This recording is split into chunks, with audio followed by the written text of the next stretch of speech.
Praise be Jesus Christ. We've been getting a few surprises from Pope Francis lately. A little while ago, he sent Cardinal Manuel Fernandez to the Orthodox Coptics, and we heard Cardinal Fernandez speaking with refreshing clarity about the sinful nature of some partnership situations. And then in a 60 Minutes interview, when Pope Francis was asked if we would see women deacons one day, he just bluntly said no. And then now recently, kind of a bit of a shocker, this is from a Catholic News Agency article dated May 28th, written by Matthew Santucci.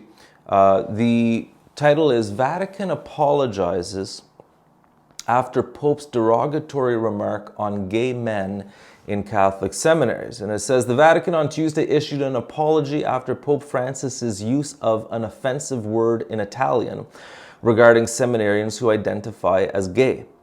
Matteo Bruni, the Holy See spokesman, said in Tuesday's press statement that the Holy Father was, quote, aware of the articles recently published about a conversation behind closed doors with the bishops from the Italian Episcopal Conference.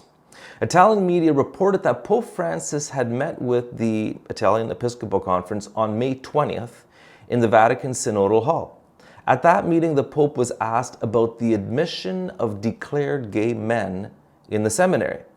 Telling the bishops that gay men should not be admitted to priestly formation, the Pope argued, quote, there is too much frociagini in the seminaries, unquote.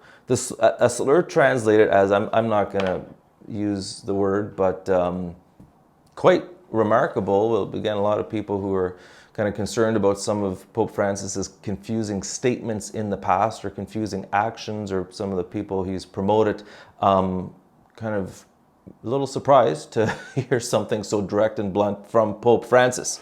I don't like to use bad words. The reason is Scripture says in Ephesians chapter 4 and 5, I'll just read a few quotes. No foul language should come out of your mouths, but only such as is good for needed edification, that it may impart grace to those who hear.